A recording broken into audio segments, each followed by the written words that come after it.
Interpreter tonight is Damian Evans. Let's begin with the latest on that executive order and the implications thereafter. Now, President William Ruto today issued an executive order on the organization of government, giving more clarity on some of the ministries, among them water, lands, health and trade, having some of the notable changes. The roles of Deputy President Rigathi Gachagua and Prime Cabinet Secretary Musalia Mudavadi also had some adjustments made, as Grace Nganga explains. In the first executive order issued in 2023, which formally listed all the principal secretaries and linked them to their respective departments, President William Ruto has made some adjustments to some of the key ministries in his administration. Apart from Deputy President Rigathi Gachagua overseeing, among other institutions, like the Nairobi Rivers Commission and the National and County Governments Owners Advisory Committee, the DP will also oversee the Coffee Subsector Reforms Implementation Standing Committee. Last year, Gachagua had vowed to streamline the sector by ruthlessly dealing with and dismantling cartels in the coffee, tea and milk subsectors. Why will succeed in coffee reforms, tea reforms and milk reforms for the benefit of the farmer? It's the simple reason that Rigathi Gachagua and William Ruto are not conflicted. We have no interest in the coffee subsector, in the tea subsector, in the milk subsector. Kwa hivyo makatele yote na mabroka tutafukuza asubuhi na mapema, wawache kula pesa ya wakulima. He will also deputize the president in execution of his functions in accordance with Article 147 of the Constitution. The Prime Cabinet Secretary Musalia Mudavadi, on the other hand, will going forward also oversee government delivery so that they remain on course on the promises they made to Kenyans during the campaign period, as he will be in charge of government delivery services. Mudavadi has so far asked all government officials to walk the talk and let their actions speak for them, calling for accountability. In what signaled the president's confidence in Mudavadi, the Prime CS will also chair the Principal Secretaries Committees and supervise the technical monitoring and evaluation of government policies, programs and projects, a very powerful function that will see him take charge and technically supervise the PSs. Musalia will also chair and coordinate national government legislative agenda across all ministries and state departments in consultations with and for transmissions to the party leaders in parliament, as he will be the link between parliament and the executive. The changes come after a series of meetings between the president and the cabinet secretaries, where he said he had put in place a plan that will transform the nation and ensure the country's economic revival. The new structure will see a split in the health docket into two departments. The Department of Medical Services, that will be under PS Peter Tum, who will be in charge of the Medical Services Policy, Cancer Management Policy, and the National Health Referral Services, among others. The second department will be that of professional standards, that will fall under PS Dr. Josephine Mboro, who will be in charge of, among others, food quality, hygiene and nutrition policy, control and protection HIV management, public health and sanitation policy, and reproductive health policy. The National Transport and Safety Authority has also been reverted back to the Ministry of Transport. In the last administration, it was domiciled at the Ministry of Interior. Grace Nganga, KTN News, Nairobi. Well, the Ruto-led administration has definitely hit the ground running in this 2023 year. That's the first executive order of the year, as broken down by our reporter Grace Nganga. So we want to evaluate it further, and I'm joined in studio by Professor Peter Kagwanja. I believe this is the first time we're meeting this year, so Happy New Year. Thank you for your time. Happy New Year to you. It's great to have you with us. And perhaps we can reflect on that particular story, on the Executive Order number 1 of 2023. Long story short, basically, Deputy President Gachagua overseeing working relationship between the national and county governments through COG. We have Prime CS Musalia Mudavadi overseeing working relationship between Parliament and Executive. Attorney General improving relationship between national government and the judiciary. So basically, each one of them is in charge of coordination with an arm of government. What's your take on this move, especially when it comes to the separation of powers and roles between the Deputy President and the Prime cabinet secretary? Thank you very much. I think it is important to underline the background against which President Ruto is introducing these changes. If there is one word you would use to define what he is doing, it is basically restoring order and dealing with anarchy. Okay. That went with the implementation of the 2010 Constitution.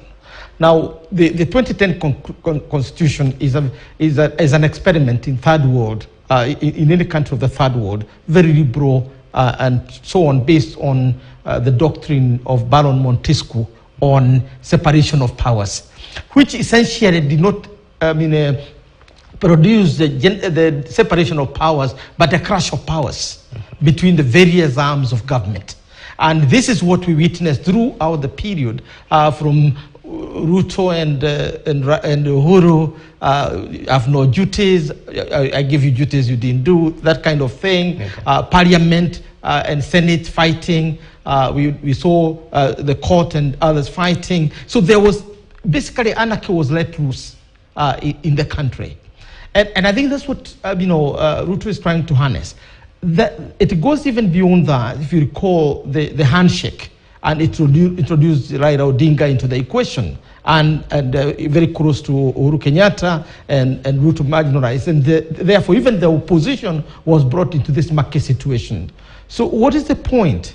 Moving forward, I think we need some discernible order, because you cannot realize the goal of achieving, winning the war on poverty, and against the backdrop of a heavy debt burden, if you do not have internal order.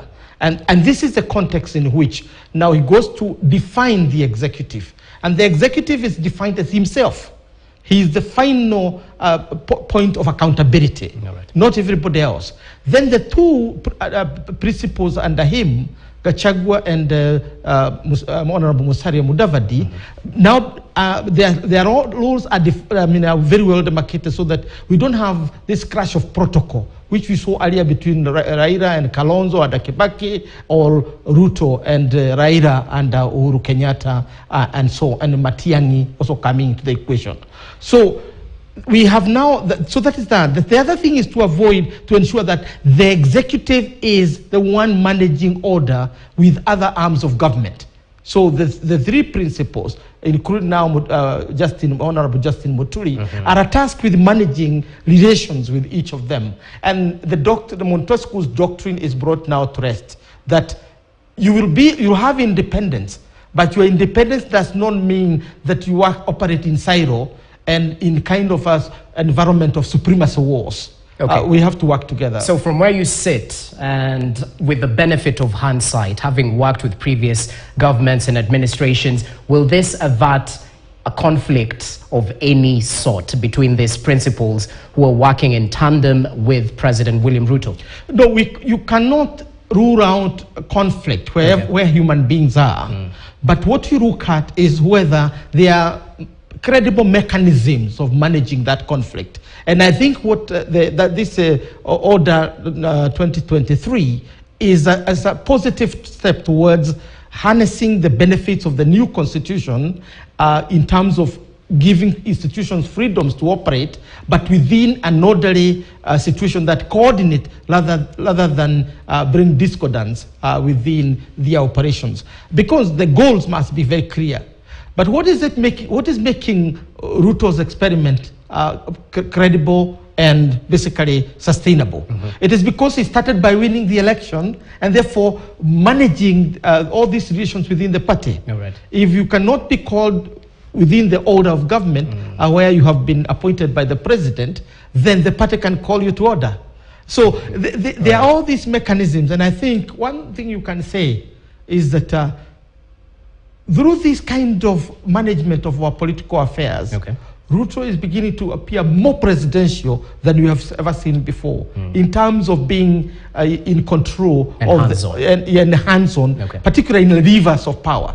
Because at times you wonder, are people having a firm grip on the levers of power, or they just coasting around? This is a president who is hands-on from the disciplinary point of view, and to the objective of what his government seeks to achieve. Speaking of being hands-on, perhaps let me take you back to the just concluded cabinet retreat. Is it in Nyeri or Nanyuki? I hear the hotel borders. Anyway, that inaugural meeting seeking to bring energy, synergy and coordination amongst top government officials. As you mentioned, no more working in silos. We even heard of no more intergovernmental litigation at the expense of the taxpayer.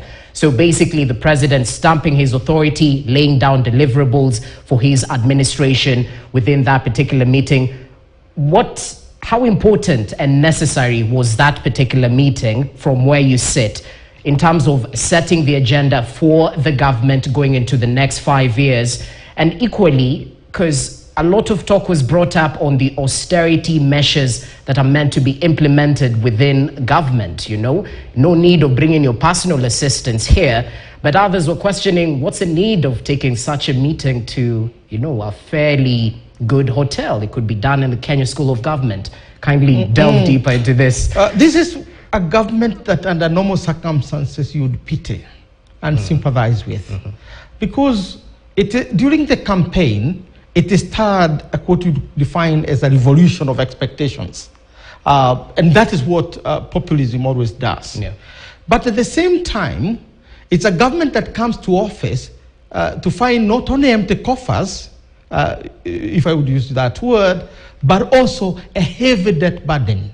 And at the same time, you are supposed to roll back the problem of poverty, which is feasible in our streets and in our villages. Yeah. Now, with that, it requires first and foremost discipline.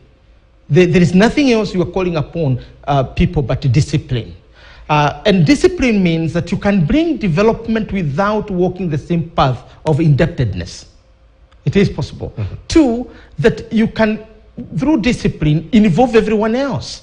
Now, today, with some of the innovations that are coming up, and I'm observing from afar, you can see the 75% of Kenyans who are beyond the tax net can now be roped in. Whether you are given 500, it will be roped in because you have to pay interest. Yeah. Taxation is a key issue in ensuring that you have a government of the people, by the people, and paid for by the people, because that's what freedom is all about. Okay. Freedom is not about being given largesses or benefits by the government. It's about ensuring that it is not just a government of the people rhetorically or by the people, but practically it is paid for by the people. So increasing taxation or revenue through taxation and other internal incomes is mandatory. Okay. You cannot achieve that without discipline. And therefore, the order number one is all about discipline. It's all about order.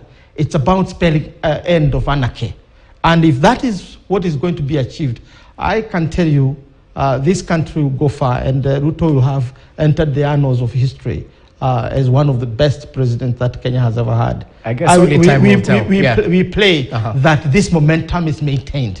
And along the way, we don't get it derailed. Okay, speaking of momentum, let's take a look at the 2023 outlook for the Kenya Kwanza government, and perhaps borrowing from the point of the approval ratings. If I can quote an InfoTrack survey that actually gave a scorecard of President Ruto's administration within the first 100 days at 52.1%. And according to that survey, they scored high on the Hustler Fund implementation, and on the flip side, scoring low on food security. What areas of focus do you believe will be key for this administration going into this year in terms of deliverables vis-a-vis the promises that were handed on the campaign trail?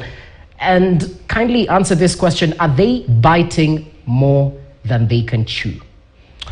I think the first order question is food security.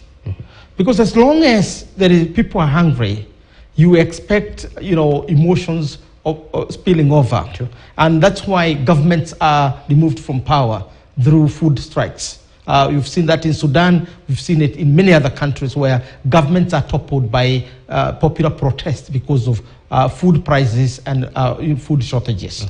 And therefore, the first order question is to ensure that there's food on the table of Kenyans. Not 3 meals, but at least every Kenyan does not sleep with 1 meal.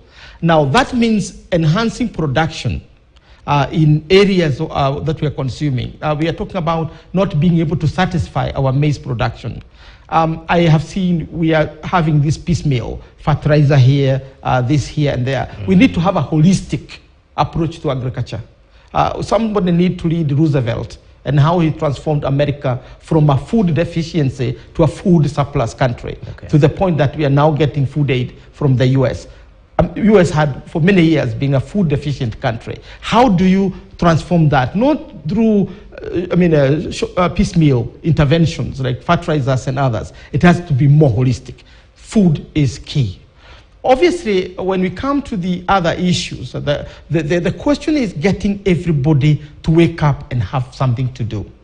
And I think the hustle call was that every hustle matters. So it is not about what jobs you are creating, but everyone wakes up to do something. I was inspired by the idea that you can receive a 500 shilling loan.